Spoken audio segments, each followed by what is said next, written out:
Friends welcome to my YouTube channel. आज विशेषকৈ যিসকলে ML স্কলাৰশ্বিপ এপ্লাই কৰিব বিচাৰিছে তেওঁলোকৰ কাৰণে এই ভিডিঅ'টো বনাইছোঁ। তেওঁলোকে কেনেদৰে অফলাইনত চুৰহিত যিখন ফৰ্ম হয় ফৰ্মখন কেনেদৰে ফিল আপ কৰিব পাৰিব সেই বিষয়ে আলোচনা কৰিম। গতিকে ভিডিঅ'টো শেষলৈকে চাবা, মই ভালদৰে ইয়াত আলোচনা কৰিম তোমালোকৰ যাতে কোনো ধৰণৰ ভুল নহয় ফিল আপ কৰোঁতে এই ফৰ্মখন। গতিকে ভিডিঅ'টো আৰম্ভ কৰোঁ। তো তোমালোকে যদি এই চুৰহিত ফৰ্মখন ডাউনলোড কৰা নাই তেতিয়াহ'লে নিজৰ মোবাইলতে এখন ডাউনলোড কৰি তোমালোকে প্ৰিণ্ট কৰি উলিয়াই আনিব পাৰিবা। তাৰ বাবে তোমালোকে গুগলত বা যিকোনো এটা ক্ৰম ব্ৰাউজাৰত গৈ পিনি চাৰ্চ কৰিবা, MLA স্কলাৰশ্বিপ বুলি চাৰ্চ কৰি দিবা। জাষ্ট MLA বুলি স্কলাৰশ্বিপ বুলি চাৰ্চ কৰি দিয়াৰ পিছত ইয়াত দেখিছা দ্বিতীয়টো যিটো ৱেবছাইট আছে 2 নম্বৰ ৱেবছাইটটো তোমালোকে ক্লিক কৰিবা। MLA স্কলাৰশ্বিপ স্কিম চুৰহিত আছাম 2023 এইখন যিখন ফৰ্ম দেখিছা যিটো ৱেবছাইট দেখিছা তোমালোকে তাত ক্লিক কৰি দিবা। সেইটো ক্লিক কৰাৰ পিছত তোমালোকৰ এটা নতুন পেজ অপেন হ'ব। এই পেজটোত তোমালোকৰ সকলোখিনি ডিটেইলছ ইয়াত লিখা থাকিব। অফলাইন ফিজ এমাউণ্ট কিমান পাবা সকলোখিনি ডিটেইলছ ইয়াত লিখা আছে।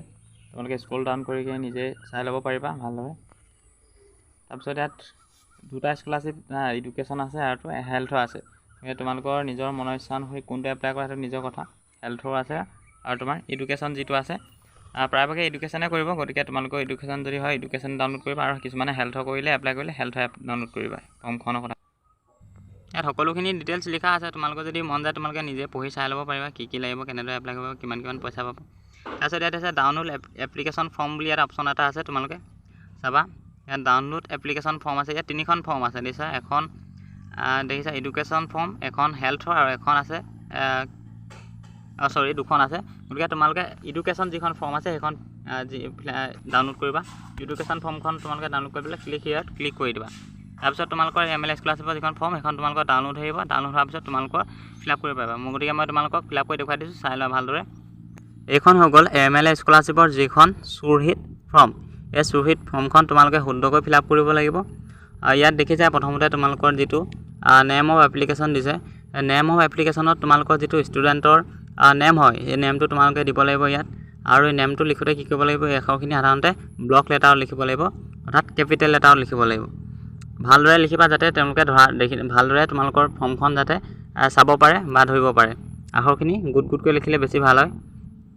তাৰপিছত তোমালোকৰ দিছে ডেট অফ বাৰ্থ, তোমালোকৰ যিটো জন্মৰ তাৰিখ হয় DDMMYY যিটো ফৰ্মেট হয় এই ফৰ্মেটত তোমালোকে লিখিব লাগিব ডেট অফ বাৰ্থটো। তাৰপিছত ডেট অফ বাৰ্থটো লিখাৰ পিছত তোমালোকে ইয়াত জেণ্ডাৰ দিব লাগিব, মেল ফিমেল আদাৰ্ছ। তাত মেল হ'লে মেল, যিখিনি মেল ফিমেল আৰু আদাৰ্ছ যিখিনি আছে তেওঁলোকে টিক চিন মাৰি দিলেই হ'ল ইয়াত। তাৰপিছত আছে তোমালোকৰ গাৰ্ডেন নেমছ। তাত তোমালোকৰ যিখিনি গাৰ্জেন হয় গাৰ্জেন নামটো দিব লাগে। মা নামো দিব পাৰা বা ফাদাৰ নামো দিব পাৰা বা দেউতাৰ নামো দিব পাৰা। মা নাম বা দেউতাৰ নাম কাৰোবাৰ এজনৰ নাম দিলেই হ'ল গাৰ্জেন নেমত। তাৰপিছত তোমালোকৰ ইয়াত গাৰ্জেন অকুপেশ্যন, মানে তোমালোকৰ মা দেউতাই কি কৰে। অকুপেশ্যন মানে তোমালোকৰ মা দেউতাই কি কৰে। যদি ফাৰ্মাৰ হয় ফাৰ্মাৰ দিবা, যদি বিজনেছ কৰে তেতিয়াহ'লে ইয়াত বিজনেছ দিবা এইখনত। তাৰপিছত ইয়াত দিছে এড্ৰেছ ইন ফুল। ইয়াত এড্ৰেছ লাইনত যিখিনি দিছে এড্ৰেছ লাইনখিনি ভালদৰে ফিল আপ কৰিব লাগিব শুদ্ধকৈ, যাতে ভুল নহয়। ইয়াত দুটা অপশ্যন আছে, ফৰ আৰ্বন এৰিয়া আৰু দ্বিতীয়তে আছে ফৰ ৰুৰেল এৰিয়া। এতিয়া আৰ্বন এৰিয়া মানে যিখিনি মিউনিচিপালিটিত বাস কৰে বা তেওঁলোকৰ মিউনিচিপালিটি হয় তেওঁলোকে এইখিনি ফিল আপ কৰিব লাগিব। তাৰপিছত ৱাৰ্ড নং দিব লাগিব, তাৰপিছত পোষ্ট অফিচ, তাৰপিছত লোকেলিটি দিব লাগিব। যিখিনি ৰুৰেল এৰিয়াত বাস কৰে তেওঁলোকৰ কাৰণে তেওঁলোকৰ ভিলেজ নাম দিব লাগিব, ব্লক নেম দিব লাগিব।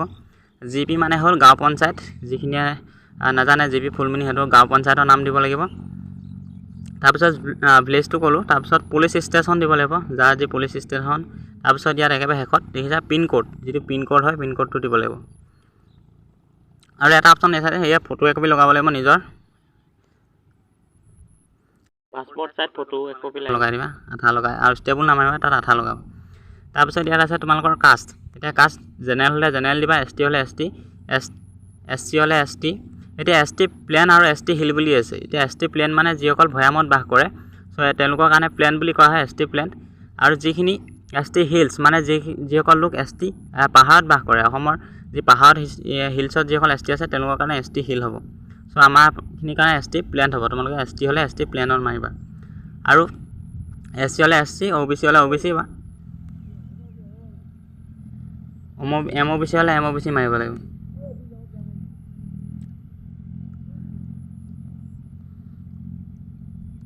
তাৰপিছত আহিলে তোমালোকৰ যিটো ৰিলিজনটো মাৰিব লাগিব। হিন্দু হ'লে হিন্দু, মুছলিম হ'লে মুছলিম, খ্ৰীষ্টান হ'লে খ্ৰীষ্টান, শিখ বুদ্ধিষ্ট জৈন আদাৰ যদি যি তোমালোকৰ ধৰ্ম হয় ধৰ্মটো তোমালোকে টিক চিন এডাল মাৰি দিলেই হ'ল তাৰপিছত ইয়াত আছে তোমালোকৰ যিটো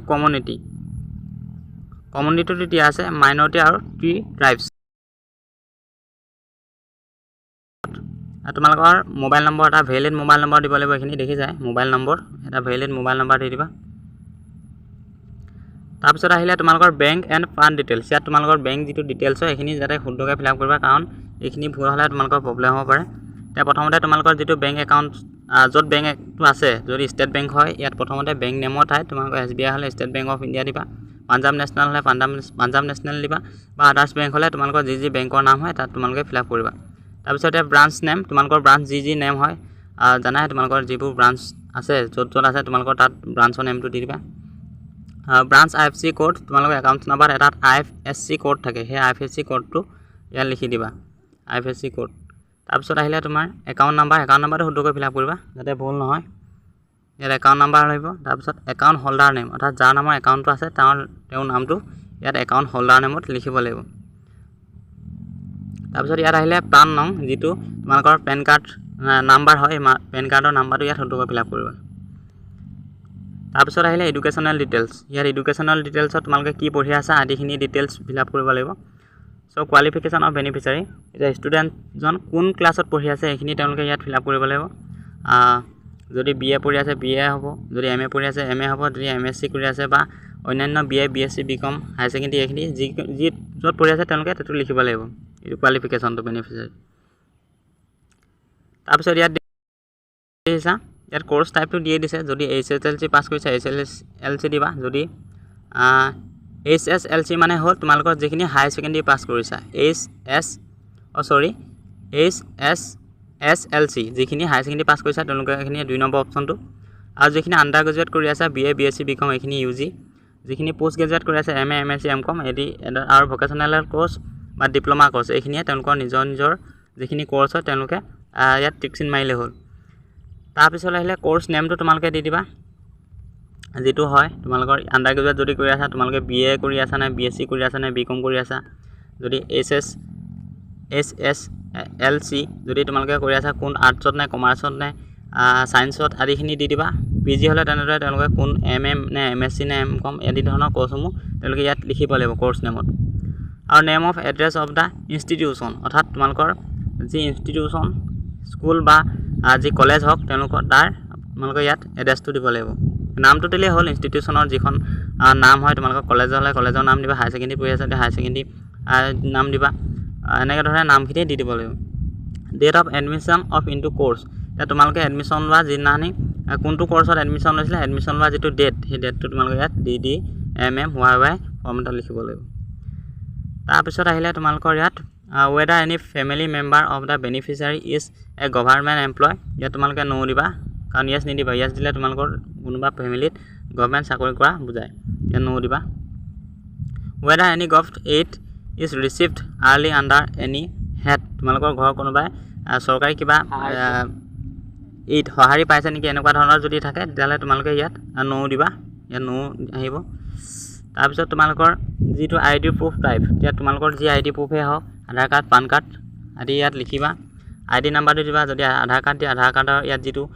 নাম্বাৰ আধাৰ নাম্বাৰটো দিবা যদি পান কাৰ্ড হয় পান কাৰ্ড নাম্বাৰটো দিবা আৰু নেম অফ ID ইয়াত লিখি দিবা ভোটাৰ ID হ'লে ভোটাৰ ID আধাৰ কাৰ্ড হ'লে আধাৰ কাৰ্ড বা পান কাৰ্ড হ'লে পেন কাৰ্ড তাৰপিছত তোমালোকৰ এনৰলমেণ্ট ইন আধাৰ যদি তোমালোকে আধাৰ কাৰ্ড এপ্লাই কৰিছা তেতিয়াহ'লে যদি তোমালোকৰ এনৰলমেণ্ট নাম্বাৰটো আহিছে অকল তেতিয়াহ'লে তোমালোকে ইয়াত ইয়েছ কৰিবা আৰু যদি তোমালোকৰ ডাইৰেক্ট আধাৰ নাম্বাৰ আহি গ'ল অলৰেডি এনৰলমেণ্ট সলনি তোমালোকৰ ডাইৰেক্ট যদি আধাৰ কাৰ্ড আহি গ'ল তেতিয়াহ'লে তোমালোকে ইয়াত আৰু তোমালোকৰ যিটো আধাৰ নাম্বাৰ আছে এই আধাৰ নাম্বাৰটো ইয়াত লিখি দিবা অৰ্থাৎ তোমালোকৰ আধাৰ নাম্বাৰ যিটো হয় সেইটো ইয়াত লিখি দিবা যদি আধাৰ কাৰ্ড আহিছে তাৰপিছত ইয়াত তোমালোকে ফিল আপ নকৰিবা এইটো দেখিছা signature of head of the institution with seal এইটো মানে যে ইনষ্টিটিউশ্যনৰ চিল হয় ইয়াত চিল আৰু চিগনেচাৰ ইয়াত মাৰিব তাৰপিছত এইটো তোমালোকে ফিল আপ নকৰিবা এমাউণ্ট ৰিকমেণ্ডেড এইটো MLA ফিল আপ কৰিব যিমানটো পে'মেণ্ট তেওঁলোকে দিব MLS ফাণ্ডৰ সেইটো ইয়াত MLA লিখি দিব গতিকে এইখিনি তোমালোকে ফিল আপ নকৰিবা হেড অফ ইনষ্টিটিউশ্যন আৰু এইটো 17 নম্বৰ এইটো তোমালোকে ফিল আপ নকৰিবা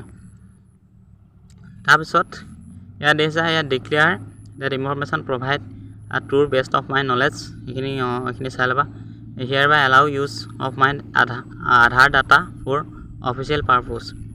ইয়াত তোমালোকৰ সই কৰিবা সিগনেচাৰ অফ এপ্লিকেশ্যন মানে হ'ল তোমালোকৰ যিজন ষ্টুডেণ্টে এপ্লাই কৰিছা তাত তোমালোকে ইয়াত সিগনেচাৰ কৰিবা সিগনেচাৰ অফ এপ্লিকেশ্যনত আৰু ইয়াত ডেট দিবা আৰু যিখন তোমালোকৰ ঠাই হয় ঠাইখনৰ নাম দি দিবা গতিকে এইখিনি এনেদৰে ফিল আপ কৰিলেই হ'ল মই কৈ দিলোঁ ভালদৰে আৰু ইয়াত এইখিনি ভালদৰে তোমালোকে চাই ল'বা কি লিখা আছে ইয়াত গ্ৰাম পঞ্চায়ত বা ইউৰবান মিউনিচিপালিটি ৰুৰেল ব্লক আদি এইখিনি কথা উল্লেখ আছে জিপি মানে হ'ল গাঁও পঞ্চায়ত গতিকে এনেদৰে তোমালোকে ইয়াত চাই ল'ব পাৰিবা ইয়াৰ উল্লেখ আছে HSLC মানে তোমালোকে ভাল 10 ক্লাছ HSSLC মানে হ'ল 12 11 এইখিনি কথা ইয়াত উল্লেখ আছে আৰু এই তলত যিখন ফৰ্ম দেখিছে এইখন সাধাৰণতে MLA ফিল আপ কৰিব এইখিনি তোমালোকে ফিল আপ কৰিব নালাগে এইখন সাধাৰণতে MLA ফিল আপ কৰিব finance assistance education benefit under MLA area development fund ৰুহিত ফৰ গভৰ্ণমেণ্ট এইখিনি তোমালোকে ফিল আপ নকৰিবা একেবাৰে শেষখন তোমালোকে MLA ফিল আপ কৰি দিব গতিকে ইমানে আছিলে ভিডিঅ'টো যদি ভিডিঅ'টো ভাল পালে তেতিয়াহ'লে লাইক এটা কৰি দিবা আৰু ভিডিঅ'টো শ্বেয়াৰ কৰি দিবা আৰু যদি চেনেলটো নতুনকৈ আহিছে তেতিয়াহ'লে চেনেলটো ছাবস্ক্ৰাইব কৰি ৰাখিবা এনেকুৱা ধৰণৰ ভিডিঅ'বোৰ পাই থাকিব